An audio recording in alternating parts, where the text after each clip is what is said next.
Shalom, Bapak Ibu Saudara sekalian, apa kabar Anda hari ini? Mari kita bersyukur kepada Tuhan yang memimpin kehidupan kita. Kita sudah memasuki minggu yang pertama dari bulan Mei.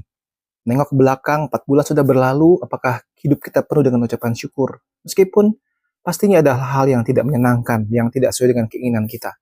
Mengarahkan hati ke depan, belajar menerima setiap berkat yang Tuhan berikan dan mengucap syukur atasnya dan mempercayakan hidup kita dalam tangan kasih setia Tuhan. Berdatang dan bergabung bagi Bapak Ibu Saudara yang baru pertama kali dengar renungan di pelayanan Sahih Partner Ministry, channel YouTube. Pelayanan ini diadakan untuk memberikan berkat bagi kita setiap minggunya. Harap saudara sekalian bisa like channel ini, kemudian subscribe dan sharingkan kepada orang-orang lain. Saudaraku, di dalam kehidupan ini kita sedang renungan yang saya sampaikan membahas tentang ucapan bahagia. Dan hari ini kita akan melihat tentang kemurahan hati. Berbahagialah orang yang murah hati, atau murah hati dan berbahagia.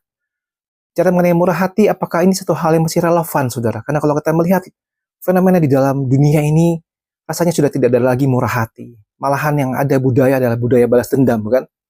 Begitu banyak di media sosial, kehidupan sehari-hari, orang rasanya tidak bisa menunjukkan kemurahan kepada orang lain. Yang ada adalah balas dendam. Lu jual, gua beli, gitu ya. Punya akar pahit kepada seseorang, tidak bisa mengampuni orang, dan rasanya susah sekali untuk menunjukkan kemurahan hati. Tetapi, seperti di dalam firman Tuhan, berbahagialah orang yang murah hatinya, dan mereka akan beroleh kemurahan. Mari kita mengawali dengan berdoa bersama-sama. Bapa dalam surga, kami mengucap syukur berkat penyertaan-Mu yang kami boleh rasakan setiap hari sampai pada hari ini. Berkatilah hidup kami ya Tuhan, berkatilah renungan pada hari ini. Dalam Yesus Kristus kami bersyukur dan berdoa. Amin. Dalam terjemahan Inggrisnya menarik sekali disebutkan, Blessed are the merciful, for they shall receive mercy. Orang yang murah hati, mereka akan beroleh kemurahan. Apa itu kemurahan? Atau apa itu murah hati? Dalam bahasa Yunani-nya disebut elemon. Itu adalah definisi yang memberikan satu pengertian bukan sekedar baik hati, tetapi sebuah belas kasih yang aktif. Compassion in action, belas kasihan dalam keaktifan. Ya, tidak ragu-ragu menunjukkan kebaikan hati kepada orang-orang lain. Saudara masih ingat pasti kisah tentang perumpamaan orang Samaria yang murah hati. Lukas 10 ayat 30-37. Luar biasa sekali, bukan? Apa yang ditunjukkan kepada korban yang adalah musuh secara budaya, secara tradisi, secara relasi bangsa, tapi orang itu menunjukkan kemurahan hati, mengurusi, membiayai, mau direpotkan oleh korban yang mengalami kesusahan luar biasa pada saat itu. Saudara, kita melihat murah hati, kita mau tidak mau harus melihat kepada Allah. Karakter Allah sebagai sumbernya. Keluaran 34 yang ke-6, demikian firman Tuhan. Berjalanlah Tuhan lewat dari depannya dan berseru, Tuhan, Tuhan Allah penyayang dan pengasih, panjang sabar, berlimpah kasihnya, dan setianya. Puji Tuhan, saudara. Kita bisa melihat karakter Allah, panjang sabar, perlahan marah, dan berlimpah kasih setianya. Dari sanalah kita belajar membangun hidup, membangun diri untuk menunjukkan kemurahan hati.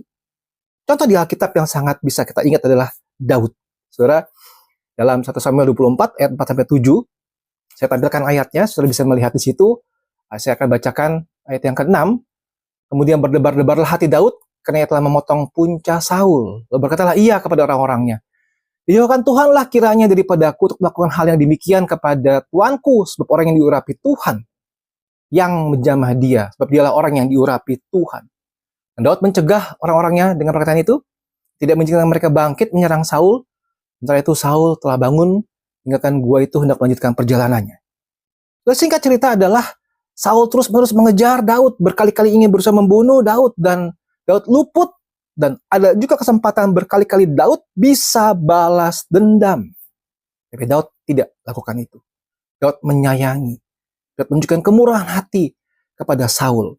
Meskipun Saul terus menunjukkan kemarahan, kekesalan, murka yang luar biasa, ingin menghabisi Daud. Saudara, bisakah kita punya kerohanian seperti itu?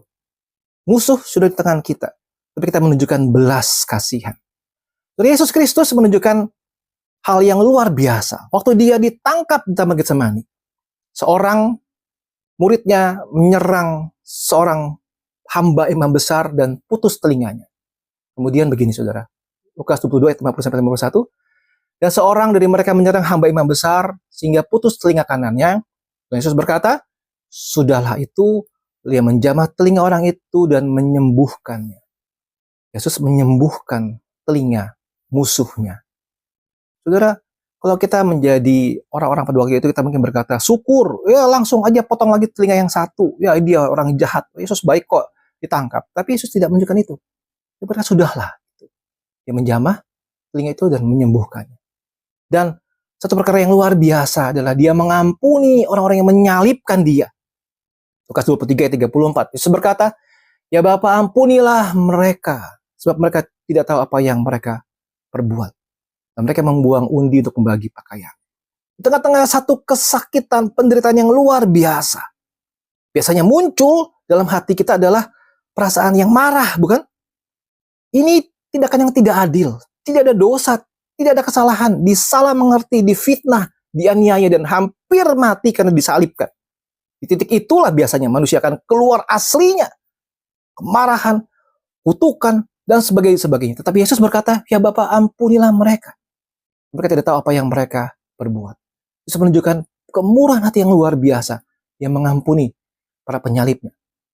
Dan yang luar biasanya lagi satu lagi adalah dia menyambut Petrus yang sudah menyangkal dia 3 kali. Yohanes 21, 15-17. 3 kali Yesus bertanya kepada Petrus.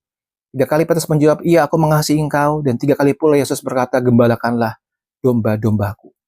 Kalau kita menjadi Tuhan Yesus, apa kita masih bisa mempercayai orang seperti Petrus? Saudara, satu perkara yang luar biasa, kita mau belajar pada saat ini untuk menjadi orang yang murah hati. Bagaimana caranya, saudara? Langkah pertama adalah mari kita belajar mengalami kemurahan hati Allah setiap harinya.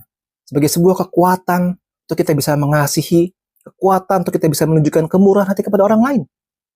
Jangan lupa, Roma 5 ayat 8 berkata begini. Tetapi Allah menunjukkan kasih-Nya kepada kita. Karena Kristus telah mati untuk kita ketika kita masih berdosa. Allah menunjukkan kasih-Nya kepada kita. Waktu kita masih berdosa. Adakah kita mengalami kemurahan hati seperti itu? Yang kedua, Yohanes 1 ayat yang ke-9. Kita mengaku dosa kita, maka Ia adalah setia dan adil, sehingga Ia akan mengampuni segala dosa kita dan menyucikan kita dari segala kejahatan. Kau punya dosa pergumulan. Lihat, kita mengaku dosa kita. Allah setia dan adil, Dia akan mengampuni segala dosa kita dan menyucikan kita dari segala kejahatan. Adakah kita sudah mengalami kemurahan hati setiap hari seperti itu? Jikalau iya, maka kita bisa mulai belajar bersabar, mengampuni orang lain. Kolose 3:13, sabarlah kamu seorang terhadap yang lain, ampunilah seorang akan yang lain, apabila seorang yang menaruh dendam terhadap yang lain, seperti Tuhan telah mengampuni kamu, kamu perbuat jugalah demikian. Belajar mengampuni orang lain. Belajar menunjukkan kasih kita kepada orang-orang yang tidak beruntung, orang-orang yang di bawah kita. Yakobus 1:27. Ibadah yang murni dan tak percaya di hadapan Allah, Bapa kita yang mengunjungi yatim piatu dan janda-janda. Dalam kesusahan mereka, supaya diri tidak dicemarkan oleh dunia. Dan yang paling susah adalah berdoa bagi para penganiaya kita. Matius 5:44, berkata kepadamu, kasihilah musuhmu, dan berdoalah bagi mereka yang menganiaya kamu. Kita harus belajar menunjukkan kemurahan hati seperti itu. Firman Tuhan berkata, orang yang menunjukkan kemurahan hati akan diperlakukan juga dengan kemurahan hati juga. Puji Tuhan, saudara. Allah tidak tinggal diam. Allah bukan Allah yang tidur. Waktu kita belajar menunjukkan murah hati, maka Allah menunjukkan kemurahan hatinya kepada kita. Orang yang murah hati berbuat baik kepada diri sendiri, tapi orang yang kejam menyiksa badannya sendiri. Ada satu hubungan yang dipulihkan based on kemurahan hati yang kita lakukan. So, sebagai refleksi pertanyaan akhir-akhir dalam renungan ini adalah begini. Siapa saat ini orang yang susah sekali untuk kita ampuni? Di mana area hidup yang kita perlu menunjukkan lebih kemurahan hati kepada orang-orang sesama? Kemurahan hati itu seperti rantai kebaikan yang menular. Kita berdoa kepada Tuhan, Tuhan mohon tunjukkan aku kemampuan untuk bisa bermurah hati kepada orang lain. Berdoa, mengasihi orang-orang yang menyakiti aku selama ini. Dan kiranya saudara-saudara, PR kita hari ini adalah belajar keluar dari rumah kita, menunjukkan kemurahan hati pada orang-orang yang mungkin bagi kita tidak layak menerimanya. Sulit? Ya. Mustahil? Tidak. Mari kita berdoa memohon kepada Tuhan. Tuhan menolong kita sekalian. Tuhan memberkati. Amin.